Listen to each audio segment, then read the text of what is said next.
I want you to get ready. Only thing I want you to do is to be ready. This is the broadcast that will talk about open and honest conversations every time we come live. I want you to get ready. Get ready, prepare yourself. Things happen all the time. There's always things coming at us. Get ready, strap your seatbelt on real tight, and get ready because you are embarking in. This is The Raheen Ashimi Show. There we go. Welcome, everybody. Welcome to another episode of the Raheen Ashimi Show. I'm your host, Raheen Ashimi. We have a great broadcast lineup for you this evening. What we're going to talk about Black history. We're going to talk about Black history. We're going to talk about it from an angle that maybe you have never heard it before. We're going to uncover some things that may shake some things up in you, may wake you up. Sometimes I say this all the time. Sometimes in order to wake them up, we got to shake them up a little bit. So we're going to come with some facts that you may not be familiar with, that you may have heard before, that you may not have heard, and some may be kind of disturbing to you. Some may be kind of disturbing to you, some of the stuff that we're going to talk about, but we're going to talk about it, and we're going to talk about it in its entirety and as openly, as honestly as we can. So if you have little kids, be careful. Be careful. Or be ready to explain to them after the broadcast. We're only going to be here for 1 hour. We're going to be here for 1 hour. We're going to do this every Thursday from 6 o'clock to 7 o'clock during the Black History Month. We're going to do this. We may even take it a little further. It depends. But I just wanted to forewarn you that some of the stuff that we talk about today, you may not be ready for, or your kids may not be ready for. So be ready to, if you're going to let them listen, if you're going to let them listen, it's a choice of yours. You are the parent. If you're going to let them listen, be ready to explain to them when the broadcast is over what we talk about. So you might want to get your pen and paper, write down some notes and stuff, and that way you can actually go back and make reference to what we talk about, and you'll be able to explain it to your children. All right.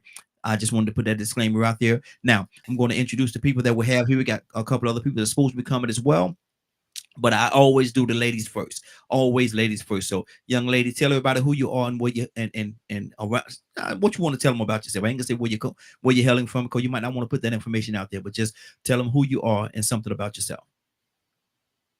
Cookie. Um, Good evening. I'm Coach Cookie. I'm just me. Okay. I'm just from the South, raised on sweet tea and Jesus. It takes me all day to mind my business. I am who I am. Nothing complicated about me. I love to read. I love history. And I love to share what I know about history. Mhm. Thank you for the invitation. Hey, thank you for accepting. Thank you for accepting. Young man, Andy, tell us a little bit about yourself, brother. This is Andy Hope Williams Jr., 2024 presidential applicant. I Mhm. say applicant because you applying for a job. Too many candidates and not enough applicants. Let's see your background. In the Mhm. streets, I'm known as a hood candidate. Why? Because I got a hood on? No, because we got to restore the neighbor back to the hood. And as Malcolm said, when it's time to vote, elect, we need somebody from the community with a heart from the community that can relate to the community. That's who you put into an office of representation. And when we deal with this current generation, it is about the hood, restoring the hood, the neighbor back to the hood, resurrecting Black Wall Street. That's me. AWJ2024.com. Good deal, good deal. And just for the record, for people that's listening and may know, we do the morning glow every day, Monday through Friday. And this gentleman's actually going to be I guess on the morning glow tomorrow morning. So he's going to tell you a little bit about what's going on. We're going to talk about Black history tonight, and tomorrow we're going to talk about the candidacy that he have. And so my thing is, I want to go and let's go to Miss Cookie, and we're talking about Black history, sister. We're talking about Black history. So throw some facts out there. Let's talk about some things in regards to Black history. Um, Did you know that? okay. Did you know that? Okay, we'll start like that. Did you know that? And then fill in the blank for me.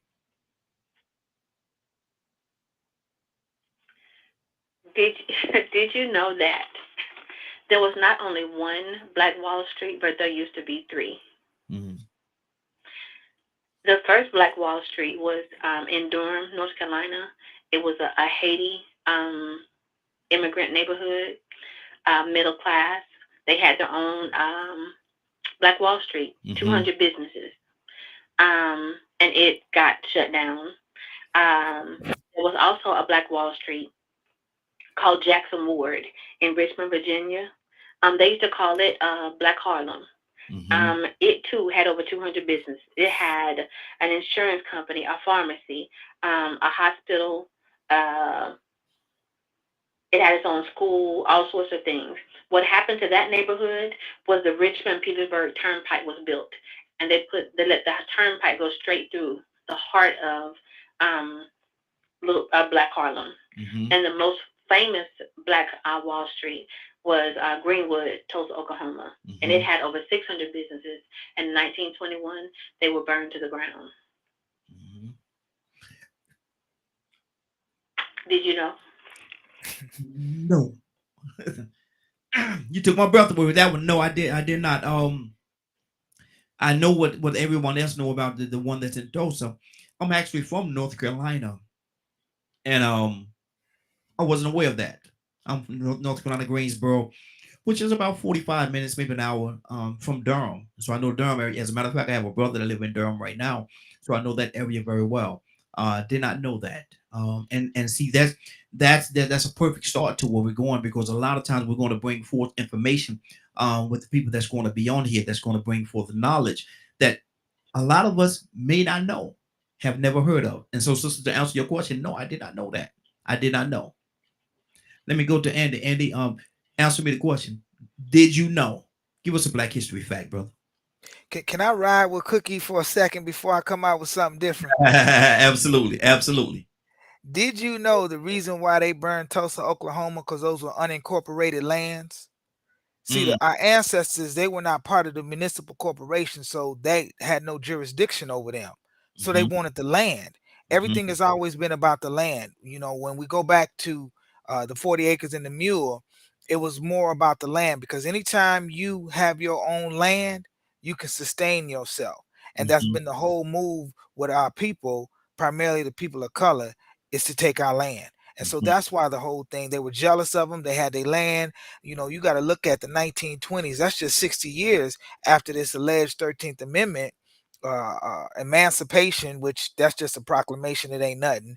But Mm-hmm. these people were able to sustain themselves, and now you wanted what they had. So did you know that is one of the primary reasons why they bombed Tulsa, Oklahoma? Wow. They try to say it was because of the guy at the courthouse and the woman or whatever they said, but it had to do with that land. Mm-hmm. Wow. Wow. See, the, the knowledge that we just in the last first 5 minutes, the knowledge has already come forth. The knowledge is all. I can't wait till the second and third and the fourth conversation that we're going to have, and everybody that's going to fill up our minds and fill up our brains, because they're trying to take Black history for whatever reason, and we know what the reason is. They're trying to erase Black history and take Black history away so that people cannot know the contributions that we as a people have had to the society. And if you just walk out your door, just walk out of your door sometimes and look around, and it won't be hard to find something that has been contributed by us. So, brother, go ahead on. You got the floor, Andy. Talk to me. I got you. Well, did you know that in October 2012, Tom Joyner was having a conversation with Barack Obama? And so Tom Joyner said, it's our first black president of the United States. To which Obama replied, I don't look at myself as the first black president because the word black has no standing at law. And what that means is when we label us as people as black, that's really civilly dead in the view of the law. That's why we always saying black people don't have no rights. And the United States, the personal management, they got this form SF 181 that deals with ethnicity and race identification. Mm-hmm, And did you know when you look up under there, when it says the racial category for black or African American, it says a person having origins in any of the black racial groups of Africa. mm-hmm, But when you look at the other ones, it'll say for American Indian or something, a person having origins in the original people of North and South America. When it talks about Asian, a person having origins in any of the original people of the Far East, Southeast. Or mm-hmm, white, a person having origins in any of the original peoples of Europe or Middle East. But when they say this about people of color, which they've labeled us as black, and the black racial group. mm-hmm, So you see the tie-in is when it says blacks have no standing at law because they consider blacks as civilly dead. mm, That's why we always out here and I like to say it in better terms, we trying to advocate for our rights, saying us blacks, instead of advocating saying we are the people. We're one of the people. Because if you look up the original word of American, it would say the original Aboriginal indigenous people were copper colored race. That the Europeans took that name and now they call themselves Americans. So that's from the Noah Webster 1828 dictionary. I'm a little historian, but I'm just saying that's what I read, and that's what I said. So when I file suits, I always say an American of the Aboriginal, but perceived to be black.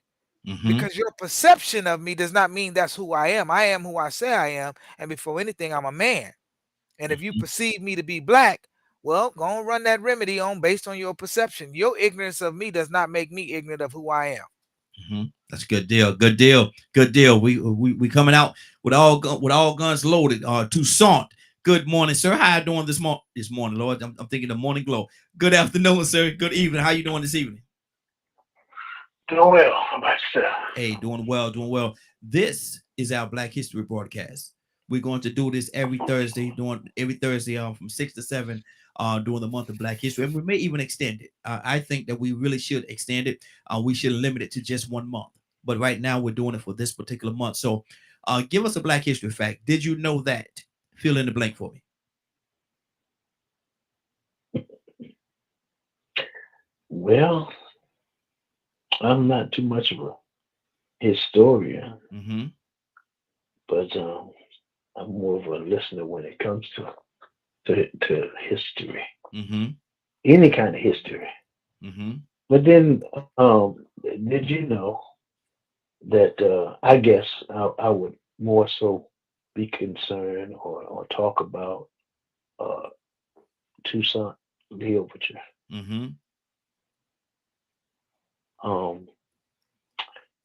Was a former governor, general of Saint Dominique, and he kind of had the revolutionary of Haiti.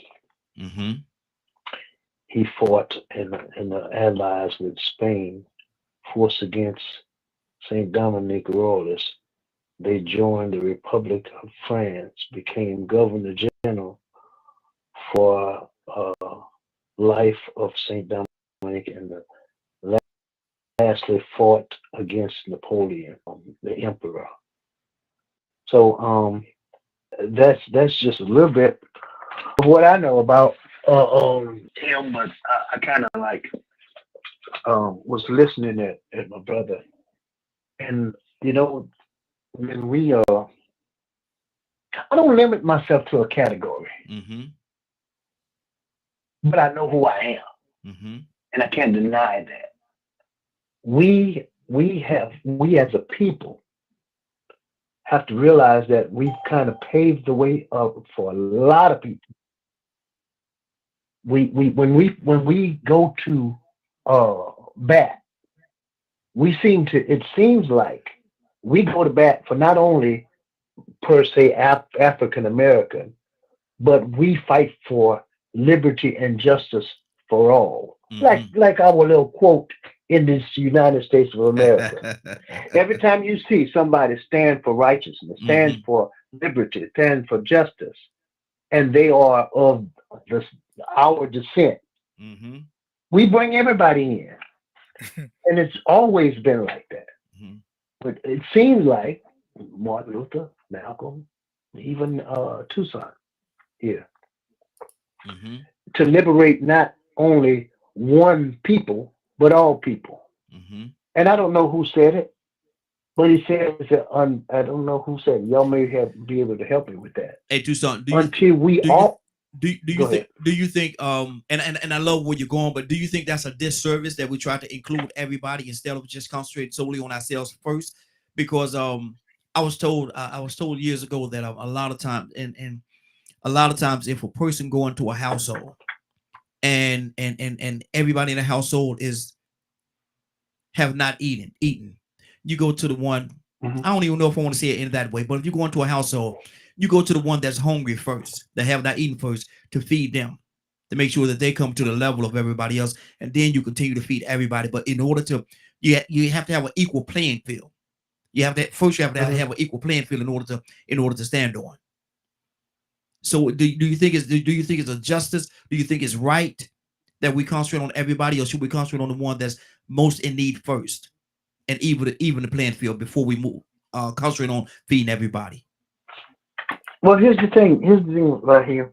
And in the our realm, whatever you want to call it, religious, holiest, Christian, whatever you want to call it, the strong ought to bear the infirmities of the weak. Mm-hmm. There's no Mm-hmm. something else out there. Okay. I am my brother's keeper. Mm-hmm. That's a lesson learned. Because if we be like the Cain mentality, that's destructive. And we live in a society that the reason why we are dysfunctional, that's the reason why we're not obtaining, we're selfish. Mm. Me, my, and I. And there's power in we, not Mm-hmm. I. Mm-hmm. If each one of us are an I, we fighting against each other. We Yeah. wind up battling each other for the Mm-hmm. same cause. Because Mm-hmm. you know why? And I'll shut up. Everybody want to lead. Wow. Wow. And you cannot have everybody lead. Mm-hmm. Somebody got to follow. Good deal. Good deal. Good deal. Cassandra, good evening, young lady. How you doing this evening? Hello. Cassandra, this is our Black History broadcast. This is our Black History broadcast, and we're talking about Black history. So I'm asking, and fill in the blank for me, if you will. Did you know that? And give us a Black History fact that maybe people did not know, or some may have known, but give us a fact. Hmm. Did you know that Hazel Scott, a black woman in the 1930s and 40s, was doing major motion pictures with some of the biggest stars in Hollywood, and Mm, then ended up almost being killed by people in Texas because she insisted on black people being able to attend her concert. mm, The Rangers, actually Texas Rangers, had to actually take her across the Texas borders wow. because they were threatening to kill her and her entourage and her band. Mm, mm. See, and that's what we're doing here. I'm loving where we are right now because we're bringing forth things that I know a lot of the stuff that's coming forth right now.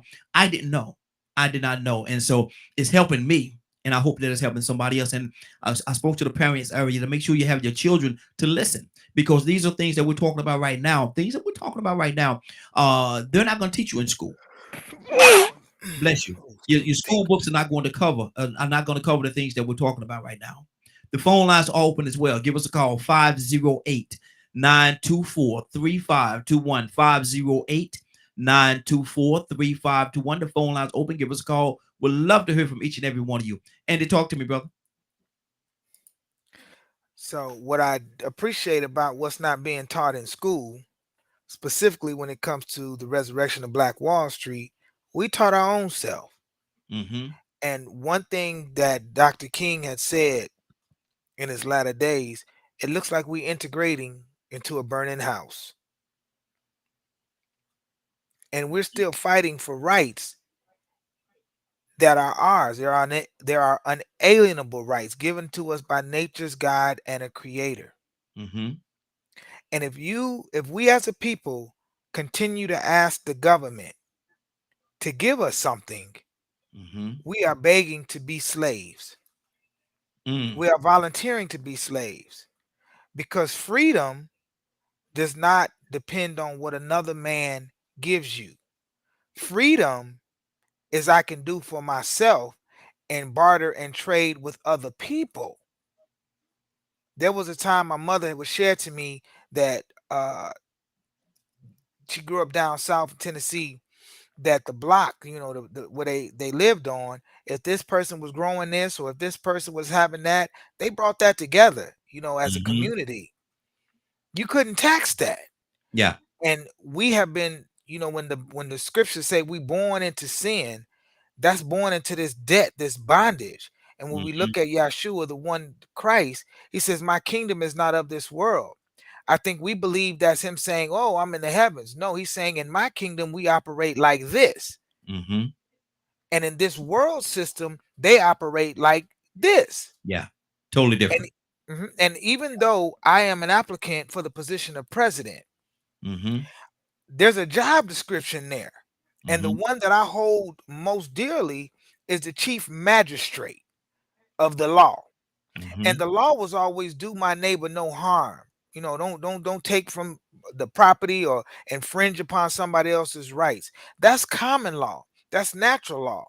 And what these men have done, disguised as public servants, they've created legislation and deemed that to be law when it's not. You could never vote away my rights. I don't care how many of it is, because the majority is mob rule, which is similar to the Ku Klux Klan for us that's recognizing that.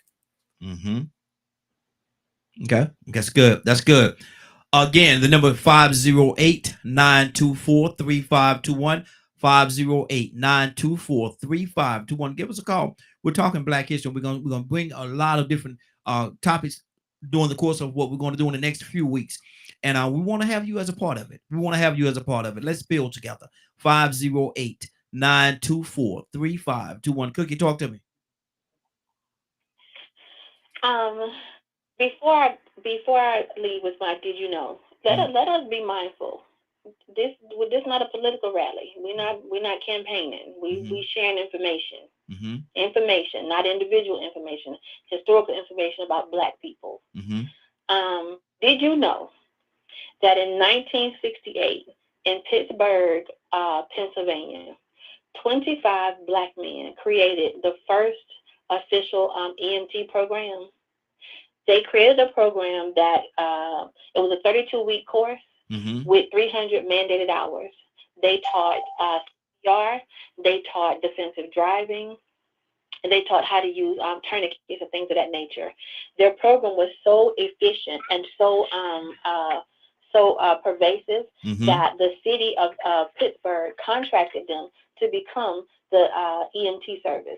Because before that, people got to the hospital through funeral services, funeral cars, or through the police.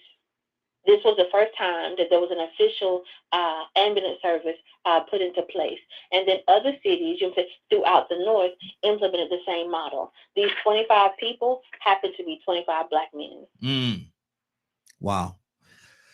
Why is it, and Cookie, I'm coming back to you with this. So here, we got another call on the line. We're going to go to that call as well. But why is it that throughout the annals of time, throughout history, they do not want to give us the proper credit that we need or that we deserve? Cookie? Isn't it one of those things where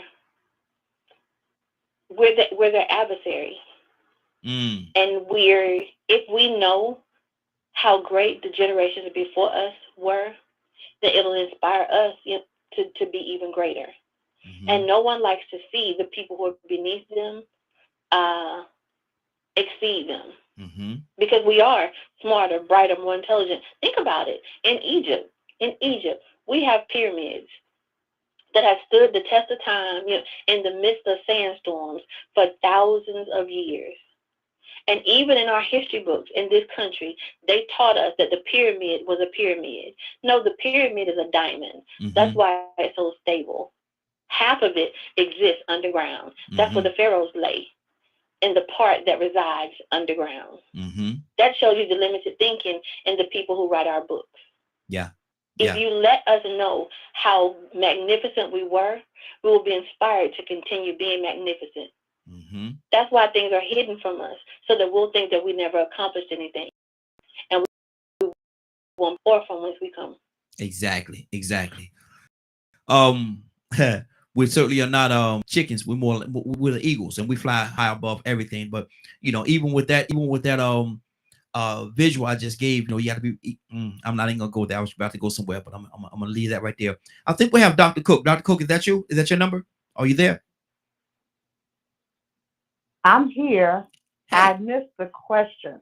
Okay. Well, Dr. Cook, this is our Black History. We're having a Black History conversation. We're going to do this every Thursday from 6 to 7 during the month of February for Black History Month. And I'm thinking that we're going to extend it past because we don't have to limit ourselves to just 1 month. They try to, but we don't have to. But I'm asking you for a Black History fact that you know of that you would like to share. Okay. Well, I love Maya Angelou, Mm-hmm. and I learned of her growing up. And I think a lot of us know about Maya Angelou. Mm-hmm. She was raped at a certain age, and the person that raped her was killed. And she basically thought that she had him murdered. Mm-hmm. Um, and so she wouldn't speak for a while. And so she grew up. She loved poetry. She Mm-hmm. loved to write, and she basically talked about a lot of different things in her poems. A lot Mm-hmm. of some things that she went through. She Mm-hmm. talked about women. Um, she was just inspiring in her poetry, in her Mm-hmm. writing, and um, and she was a magnificent actress. Mm-hmm. Um, she was a inspiring mother as well. Um, and she didn't talk about motherhood as much, but I really loved her poem, um, "While the Cage Bird Sings," Mm-hmm. and the other one's "Phenomenal Woman." Yes. Um, so I really, she was a woman that really truly inspired me. Mm-hmm. Um, Learning of how she grew up. A lot of women went through some of the same things that she went through. People were able to put themselves in some of the things that she went through when she was growing up. So that was one lady, Mm-hmm. one beautiful soul that inspired me, and to learn about her history and to know that she inspired so many women.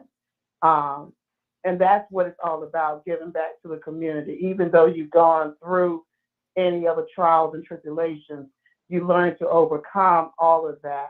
And you through your inspirations, your trials and tribulations, you're teaching others and you're also inspiring others. And I just honor that lady Mm-hmm. for what she has brought into my life and into other, even men as well. Mm-hmm. So that was one Black History moment that I remember. And her poetry is just phenomenal. And Absolutely. and other things she has done as well. Mm-hmm. Absolutely. That's good. That's good. Toussaint, you said something earlier about Haiti and the Haitian people. Um, they have been trying to shun Haiti for a long time because of the fact that they were very victorious in the war that they had. They didn't think that Haiti was going to fight back, but they did. Not only did they fight back, but they fought back and won and pushed them off the island. Talk to me about Haiti, brother. It reminds me of the old message my dad preached. Consider the ant. Mm, mm, See, sometimes we think we have to be big and strong and mighty, look like, appear to be, mm-hmm, but not necessarily so. You just have to have a willing heart and just strong in your own right. mm-hmm, And I think that you see when you have a person, that's why I say you got to have somebody that is willing to lead the fight.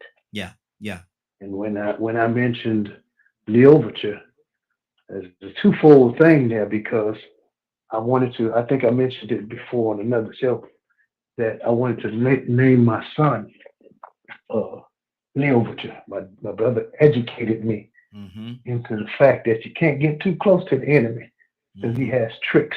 yeah, yeah, If you search the history, you'll find out what happened at the end. But mm-hmm, there's another known fact that I wanted to share with you, and I'm not trying to uh, ignore what you were saying, mm-hmm, But another, I like to talk about my people. Yeah. Yeah. Unfortunately, they are in there somewhere. I'm talking about my personal people. Come on. So Rodney Milburn, Mm-hmm. born in, watch this, Raheen, Opelousas, Louisiana. Holding dice. Not absolute. Say that fancy. What is it? Appaloosa. Yes, sir. Opelousas, Louisiana, Mm-hmm. Okay. May 18th, 1950. Mm-hmm. That's my kinfolk. I Mm-hmm. remember when I was running, and I was kind of well, but he was coaching at Southern University Mm-hmm. in 1985. He actually died in 1997, November 11th. He's he's he's buried on a little place that my family grew up on. It's called Tash. Mm-hmm. It was a community, and he's laid to rest there. So that's another unknown fact about some of my people. Wow. Wow. And that's personal. That's very personal because that is your bloodline.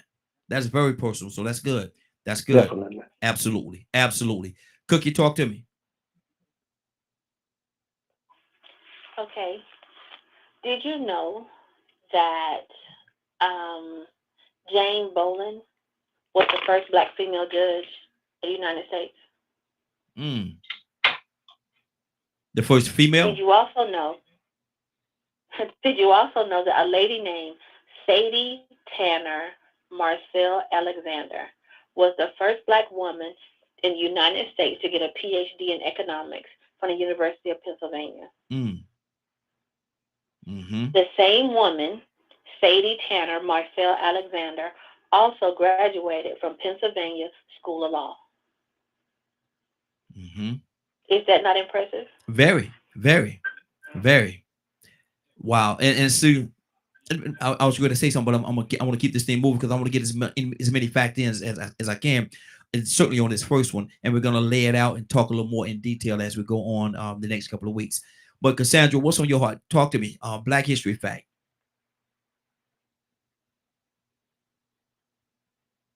Now, what did you just ask me?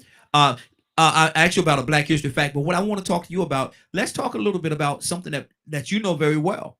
You work with this thing. You've been working with it for years. The Moores Ford Bridge. Let's educate some people on, Uh-huh. on some of the facts that, in regards to the Moores Ford Bridge and what it represents and what it means to you. Okay. Morse Ford Bridge is the last unsolved mass lynching in U.S. history. It took place in Monroe, Georgia, in 1946. Mm-hmm. It was the lynching of 5 African Americans, 2 couples, the Malcolms and the Dorseys. Dorothy Malcolm was actually 7 months pregnant at the time of the lynching. So we have been trying to get some answers for the families for many years now. It's been over 70 years. But last year, what is significant about this case is that last year, the Supreme Court actually heard the case. Wow. Yeah, the Supreme Court actually, because we're trying to get, can you come over?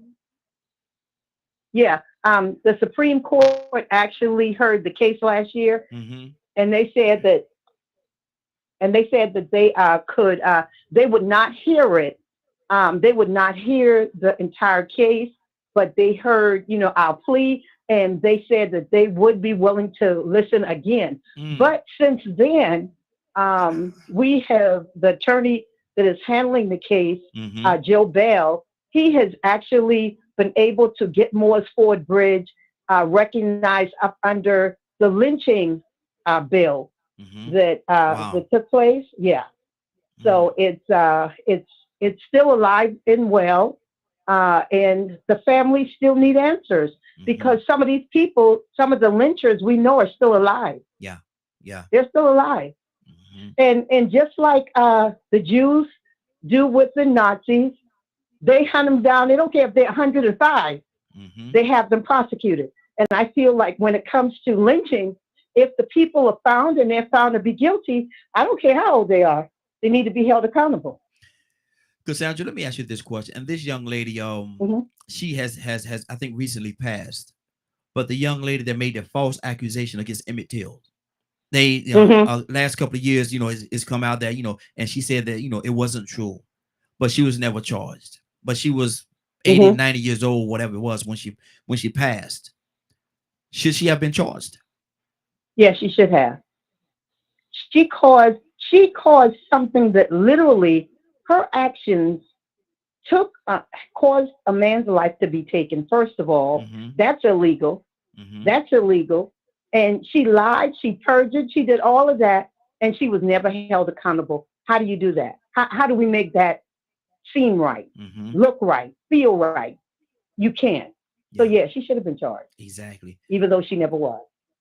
The situation, and I'm coming to you. The situation that happened here in the state of Georgia, um, with Oscarville, how they Hmm. concocted and how they concocted a story and say that I think it's supposed to have been a rape or something of that nature that it was supposed to have happened in Oscarville, which is now on Lake Lanier. They ran all the people out and took the land and killed a few of them and engulfed it in water and drowned the whole town. Hmm. History. Let's talk history, Andy. What? Yeah, I see you shaking your head, brother. Talk to me. Yeah, no, just thinking about that. But did you know that the Frederick Douglass Patterson was the first African to build motorized cars, and he had Mm-hmm. a company in Greenfield, Ohio, and it Mm-hmm. was called Patterson and Sons Company. So he Yes. made the Model T Ford buses, and this Mm-hmm. was way before Henry Ford was even Mm-hmm. existed. Exactly. Exactly. Exactly. Wow. See, there's so much history to be. There's so much that we need to talk about. There's so much that needs to come to the table. There's so much that need to come to the forefront in regards to Black history. Black history. Dr. Cook, talk to me. What do you say about Oscarville and the situation of the uh harbor situation that happened in that particular instance here in the state of Georgia? I just recently learned about that. It's so much Black history, so much African American history. It's we will never learn all of it. And Mm-hmm. I hate that I just learned about that this past year, Mm-hmm. toward Wow. the end of the year, and I Mm-hmm. had to look it up. Yeah. Some of my one of my brothers just um, that's a Facebook friend of mine basically put information out. Mm-hmm. And when I see something that I've never seen before, I got to research that, Yeah. got to look it up. And it Mm-hmm. was so sad. It's so sad that the town is under. I don't know how many feet deep it is, but to know that that history is still there in Georgia, and they ran so much water there. It's called a lake now. Mm-hmm. And so I was reading something else about it, and it said no one should go swimming in that or fishing from that. Something will happen to people, or something Mm-hmm. has happened to people. Someone has drowned near, Many people. and what did you say? I say many people have lost their lives in Lake Lanier after that fact. Yeah, Some people believe that there's a haunting spirit that's over Lake Lanier, and they tell you not to go swimming or fishing or anything in that particular waters. But right. every year there's something that every year you could guarantee yourself that somebody's gonna lose their life on the waters of Lake Lanier. But go ahead. Hmm. Yeah, and I basically have this item that I basically found as well, and this is the person is called Burden Wellborn Hardiman, Mm-hmm. and he was the victim of an unethical secret U.S. government radiation experiment in 1928, and it says he was born March 9th, 1922 in Laurel Station, Indiana, and he's known as one of the earliest Negro settlements in the United States. When Hardiman was 5 years old, he was one of nine children that took part in a terrifying medical experiment Mm-hmm. where he and other children were severely eradicated during a medical experiment conducted at the local county hospital. And this is another reason why we are so, we basically, we don't like to go to the hospital for different things, but we know we have to do that in order to basically monitor our health. But I'm trying to call me. Okay. Okay. I think she was trying to click the phone and I think she hung up, but hopefully she'll call back in. And I looked it up. Cookie, I looked it up. And from 19, they're saying between 1994 and 2022, that 216 people has lost their lives on Lake Lanier. Now, Lake Lanier is just one example. There's other places throughout the United States of America where this same situation has taken place, and they buried the cities, quote unquote, black cities, and ran the people out and covered it with water. But when you hear something about between 1994 and 2022, 216 people has lost their lives on a body of water like Lake Lanier, what does that say to you, Cookie? It says to me that it was by design. Remember, they completed Buford Dam. You know, Buford Dam is on the Chattahoochee River, and when the dam was ready to pump water, they didn't notify the city. They just let the dam pump the water, let the water build up, and everybody who was there got caught as the water rose. The people who were there, they were under the impression that maybe it was the rain led to a flood. They didn't realize that the water was going to keep coming. They had no idea. So the reason that you have all of the injuries on Lake Lanier is because the town was buried alive underneath the water, as it was. Windmills and all sorts of things, just the water just consumed them. And the lake is not, considerably, that deep. So when you're out in a boat or you're out swimming, of course you're going to come across something that's going to harm you, because there's an entire town beneath your feet as you swim, beneath your boat as you travel by. These things happen all over this country, and it's just so unfortunate. Look at what happened in New Orleans in the Ninth Ward. In order to protect other parts of the city, they deliberately flooded the Ninth Ward. They blew up the dam to save other parts of the city. It's nothing new. And then when the waters receded, while the people had scattered, they went in and quickly condemned the property in the absence of the people, took all of that property, and now you have new subdivisions that companies own. People had lived there for generations and owned that land, and you claim that the city hall, the documents were damaged in the water, so the people don't have any proof of their deeds to their property because they left in a hurry. Yes, all over this country, these things happen, and it's most unfortunate. I also wanted to offer one bit of clarification with the Emmett Till story. This is no disrespect to anybody. I just think that in certain cases, words are important. It was said that this man lost his life. Emmett Till was 14, so he was a child. A child lost his life because someone told a lie. Exactly. Toussaint, you ever heard of Benson, Alabama? Nowalaga, something like that. It is. I'm trying to read it here. You ever heard of that place? Benson, Alabama. No, I can't say that I did. Okay, there's a town in Alabama, which is now they say Lake Martin. Same situation. Yeah. Same situation that happened. There's more than that. Say it again. There's more than that. There's a lot of cities that have been drowned, or destroyed in the midst of trying to just be people after slavery. Come on. In the United States, the land of the brave, the home of the free. I mean, I hate to keep because I hate to keep talking about where I come from, but you look at the great, well, not the great, but the Opelousas Massacre. Come on. September 28, 1868. One of the bloodiest massacres of the Reconstruction era in the United States. Hundreds of black people killed, shot, captured, chased, from 150 to 300 black folks. Mm-hmm. And in this country, we have people that are enjoying themselves, swimming and boating and fishing Yes. on top of people, On top of people that has been and nobody's murdered. saying a word about it. Yeah. Yeah. Exactly. And the reason why I say this, and I'm gonna shut up. The reason why some don't want to teach Black history, because the truth be told, there are secrets that will come out, that people have land and prosperity, but the evil that is on top of what happened to us Mm-hmm.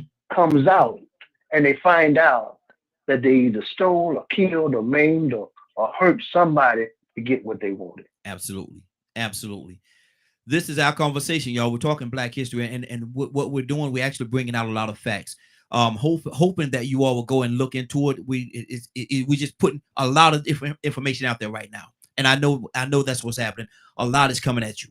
So what I hope that you would do is either have a pen or paper, write some of this stuff down, or go back and listen to the when we broadcast it again, or go back and look at the recorded version of it, and do your research. Do your research. Educate yourself. We're putting a lot out here right now, and that's the purpose, to put a lot of information out there so that you would have an opportunity to go back and research it, learn it, do a fact check on us. Do a fact check. What we're putting before you right now is absolute facts. We're talking about Black history, our history. Rico, good evening, sir. How are you doing this evening? Man, I can't complain, man. I'm just experiencing what it's like to be out at this time in the afternoon for the first time in a little while. How everybody doing? Hey, doing good, doing good. We're talking on Black history facts. Rico, give us a Black history fact that people may not know or may not be aware of. Did you know that? Oh, did you know that? Did you know that? Did you know that the youngest person to be executed in the United States was a young black male named Edward Steiner Jr., and I think he will have been like 11 years old. I'm talking off the top of the head, so I don't want to make everything sound factual. But that is the youngest documented case of the U.S. judicial system taking the life of somebody Mm-hmm. through their criminal court system. Wow. 11 years old. 11. Let that sink in for a second. 11 years. We just talked a little bit about Emmett Till. We talked about him, and I think he was 14. I think they said he was 14, but this young man was 11. Our baby. And not to mention, Mhm. he was innocent, so that Yeah. might be one of the first cases of a person being executed and being wrongfully convicted. I know he had to be the youngest on that too. Mm-hmm. Exactly. Exactly.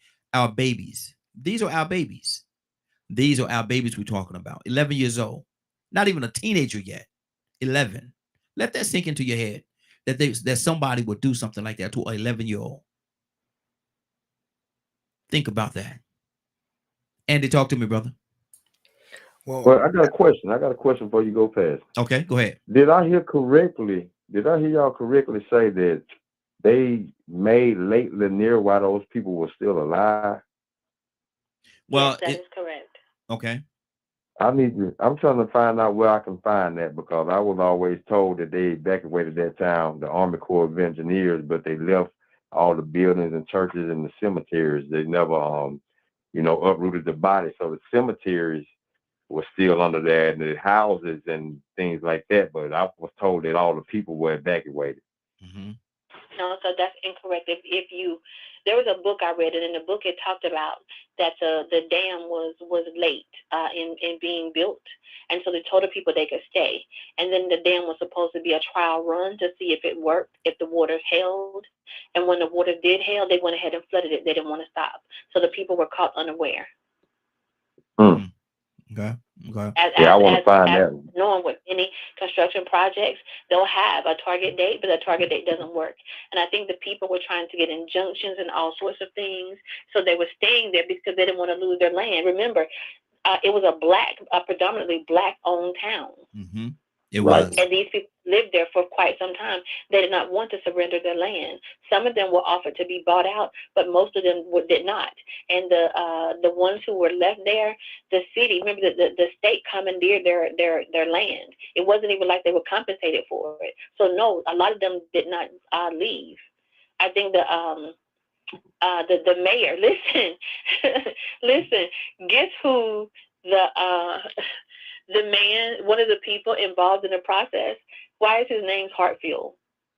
Isn't that who the airport is named Yeah, after? yeah. Hartfield Jackson. Mm-hmm. Yes, Wow. one of the men who was involved in the process. His family name was Hartsfield. I just thought that was so ironic. Wow. Wow. You'll be amazed if you do research on a lot of these names of a lot of this stuff that's going on around here, how they're connected or how it ties into certain atrocities that has happened. You'll be amazed. Listen, and you have to remember too, if I'm not mistaken, Lake Lanier creates a reservoir, and people, states as far away as Alabama and Florida, are able to funnel off water from that Yes. because it backs up the rivers. So that's why it was so profitable for them, because other states benefited. So everybody, it wasn't just that Georgia was in on it. Florida and Alabama and Mississippi were in on it too. Well, they and Could you tell me it's where to been find that information that you just quoted? I just cause like I said, that's the first time I'm hearing that end of it. I did. You can Google. I did. okay. Okay, you can Google it. It's available. Okay, but my thing is, a lot of times what's happening, and every year here in Georgia, there's a big hoopla about the waters of Lake Lanier, and these different states are talking about who have this rights for this and who have the right for that, and it's a lot going on. Andy, go ahead, brother. Yeah. Did you know that in July 21st, 1656, there was a woman named Elizabeth Key that sued for her freedom? And from there, going on up in the 1700s, 1800s, other people labeled as black sued for their freedom. And then in the 1900s, they came out with the unauthorized practice of law that was targeted just at that, because our people historically have always been able to uppower and uplift each other for their freedom. So what the system has done, those Europeans, Dutch, French, whoever was back then, they would always create rules and make them apply to us. And that's how we've been in a position of continually servitude, because we don't know about our rights. But historically, we did so much more with less than what we had. And when we look at Frederick Douglass, he rose so prominently because he was an educated man. That's why he rose so much. So it's like, how could you come from being enslaved to having all this knowledge? Because he read. And as you're saying right now, if we just go do our research and get a topic that inspires us, get the information, and then go back and do something with that, whether it's make a movie, whether it's write a book, but be able to be in a position where we could teach that history to people, not just our people, but people. So then we will see ourselves as the greatness of that we are, and stop looking down at ourselves. It's the lady Dr. Joy DeGroy that really calls that the post-traumatic slave syndrome. Exactly, exactly. Cassandra, what's on your heart, sis? Black history. Let's talk about it.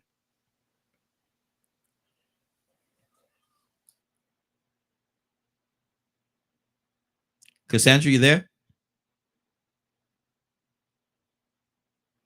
Cassandra may have stepped away for a second.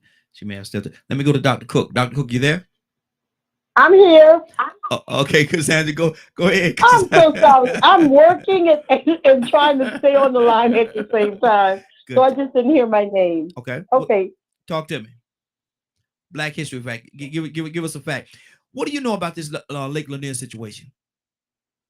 Yeah, I've heard the stories, but I've never really done any research on it.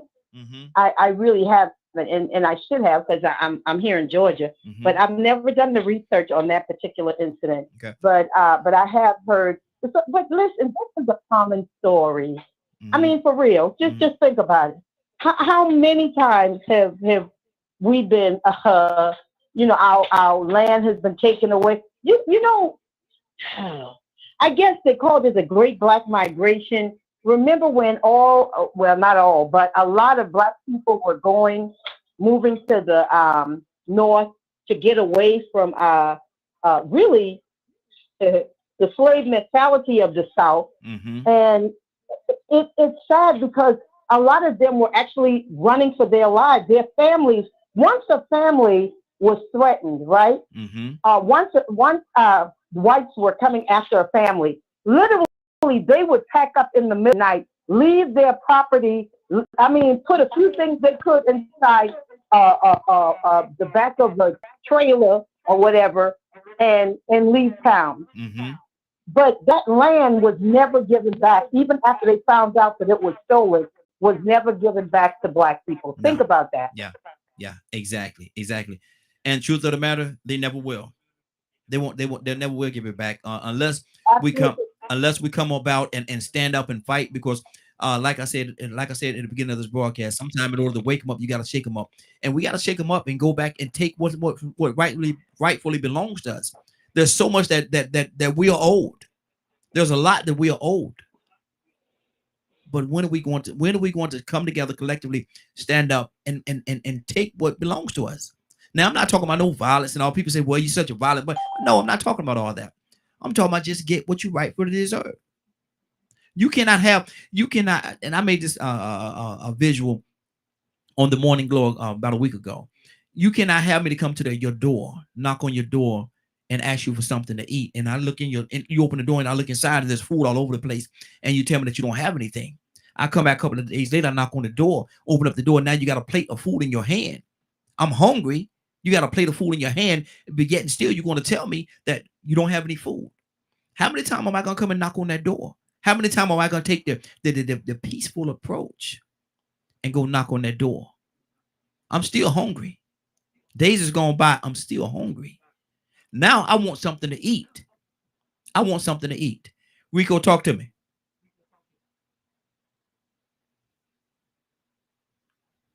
Well, it's pretty understandable. You know what I'm saying? I mean, we all have necessities and that we need to resources to survive. It's called preservation of life. Yes. And when you have a situation where people try to refuse you the access to those resources, and they're telling you that they don't exist, but you see other people just wasting them. I mean, these ain't just luxuries, that these ain't just, the menial things that people are doing for fun. But I mean, this is, you want to put something on your belly because your stomach touching your back. Exactly. But y'all telling me that I just got to, scrap up something off these little bones y'all done stew out these. No, man, I need more than crumbs. Well, we ain't got no more than crumbs. No, I know you got more than crumbs.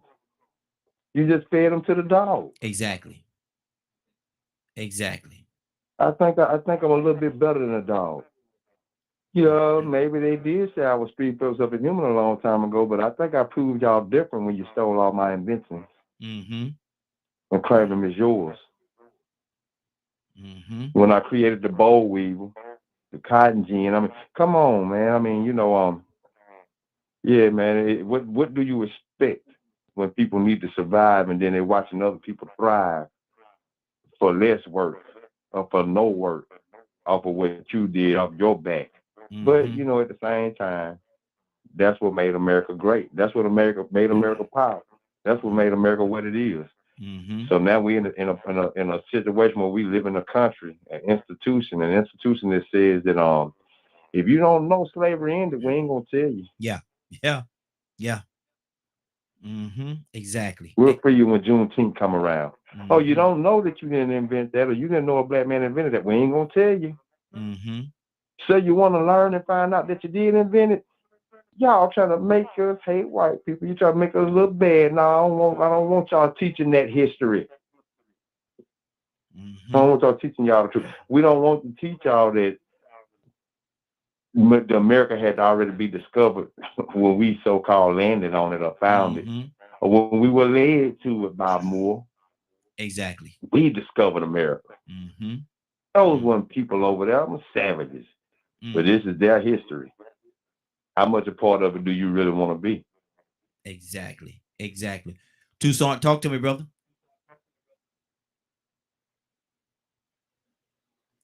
Tucson, you there? Yeah, I was trying to get rid of the I was trying to get rid of the background noise, but that's almost impossible. It was. It's that mute button. It's that mute button. Yeah, that too. I wonder who created. If you find somebody figure out who invented the mute button, I would have had a hand in that too. Exactly. Cookie did it. Go. History is Black history. Period. Yeah. When I think my brother said it, it's not. You can't limit yourself to putting yourself in that category. Not trying to forget about who you are and where you come from. But then when you look at history, even biblical history, biblical truths, check it out. Yeah. Look at where they come from. Look at where everything is happening. Look at where Jerusalem at? Come on. Where's all of these things that when we saw movies coming up, I'm telling myself, wait a minute, hold on, something wrong with this picture. Ain't no black folks. And you're in the heart of Africa. What's wrong with that picture? So when we talk about history, you can't talk about history without talking about Black history. Absolutely. That's why some say, let's just talk about history. So that's what we're doing now. Wow, good deal. Real quickly. So Yes, ma'am. I'm sorry. Yeah, go ahead. I only have a couple of minutes, so I wanted to give you my last facts, if I could, if no one minds. Okay, yeah, we're going to get out of here in a second. Go ahead. Yes, I have a couple of facts I wanted to give you. One is, do you know that Judy Reed was the first Black woman to acquire a patent? And her patent was for a dough roller and kneader. It helped people make bread. It became the modern bread mixer. The second person is, did you all know who Alexander Miles is? Alexander Miles is a Black man who got a patent for automated elevator doors. Before his invention, people used to have to pull the cage and close the cage every time the elevator went up. And many buildings used to have elevators that had no covering. You just step back and let the elevator go to the top. So people used to fall out and injure themselves. Wow. His invention used to make him technically a millionaire. The last thing I would want to do is rehash a story that we talked about on the Morning Glow. The story was about Sophia Stewart. Remember we said Sophia Stewart is a Black woman who wrote The Matrix 1, 2, and 3. She also wrote The Terminator 1, 2, and 3. She copyrighted her work and she submitted it for publication and for possible studio or movie deals. And what happened is two brothers, the Wachowski brothers, sent her a rejection letter, told her that it wasn't worthy to be published, and then they stole it and made it into a movie, word for word. Warner Brothers conspired with them. So when she tried to sue, they tied her up in litigation, and it took 30 years for her to get a determination. But she was awarded the largest copyright infringement suit in Hollywood history. Her reward was $2.5 billion. Wow, that's good. That's good. And y'all know I got to have a lighter side what we're talking about, because we bring some real serious things. But I always thought that the one that invented the elevator name was Otis, because I see Otis name and Otis is always a brother. I ain't never seen no white Otis. But and so I when I go on the elevator, I look up there and it say Otis name up there. And so I figured Otis was a brother, and I knew he had to be Black. So Otis is a brother. I'm just saying. I'm just saying. Andy, go ahead, brother. So are y'all telling me that woman that won that lawsuit is on the billionaire list now? She should be. She's like 90-something years old now, though. So yeah, I think she's in her 90s now. She's 90, the one that wrote The Matrix.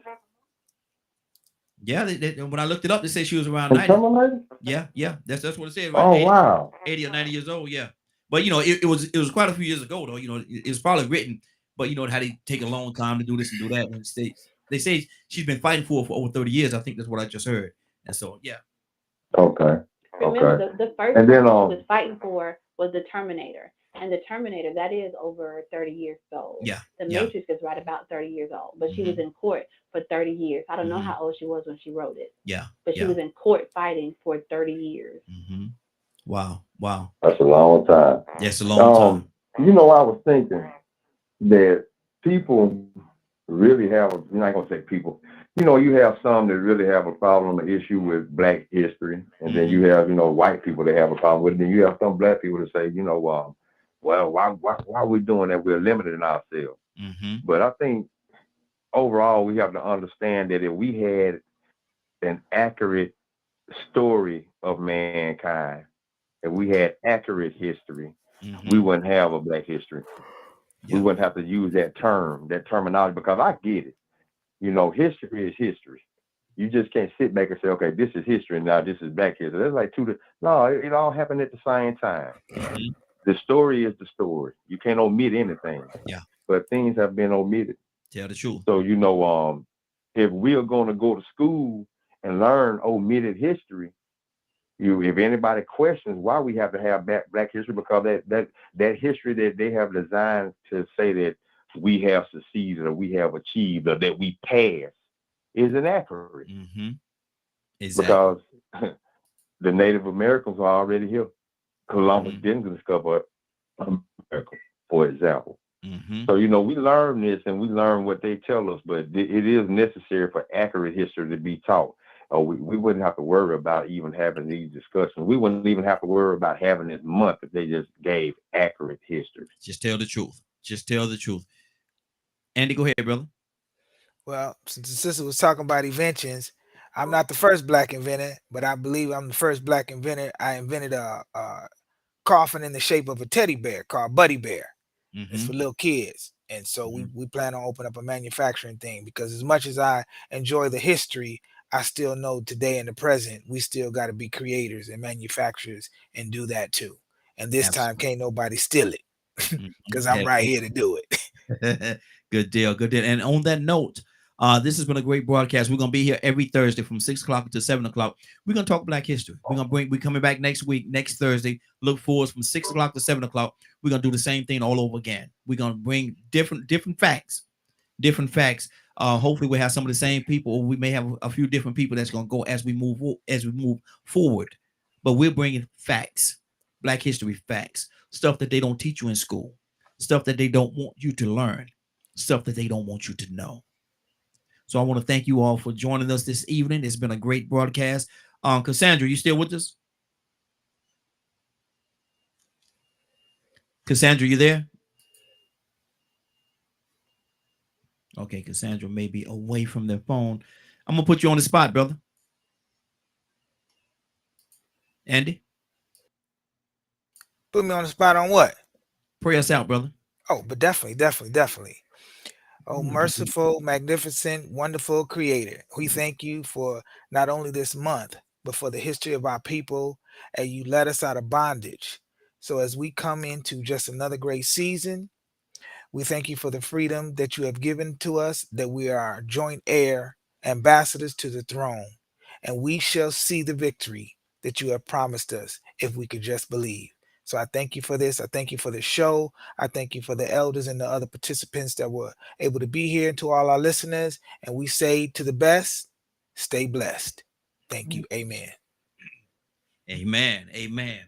And with that being said, I want to thank everybody for joining us. And more than that, I want to thank you for allowing DK and Media Group on the socials and the Raheen Ashimi Show for being a part of your evening. It is now, what is it?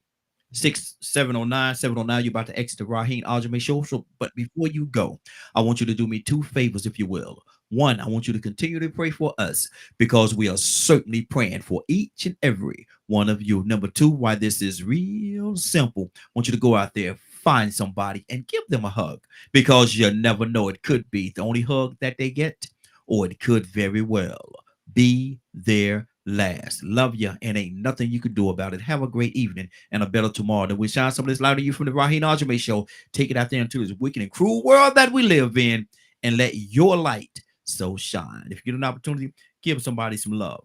You just might find some love in return. Won't that be a beautiful thing? Have a great evening. Take care of each other. And I'll see you tomorrow morning if God says the same. Ready? I want you to get ready. Only thing I want you to do is to be ready. This is the broadcast that will talk about open and honest conversations every time we come live. I want you to get ready. Get ready, prepare yourself.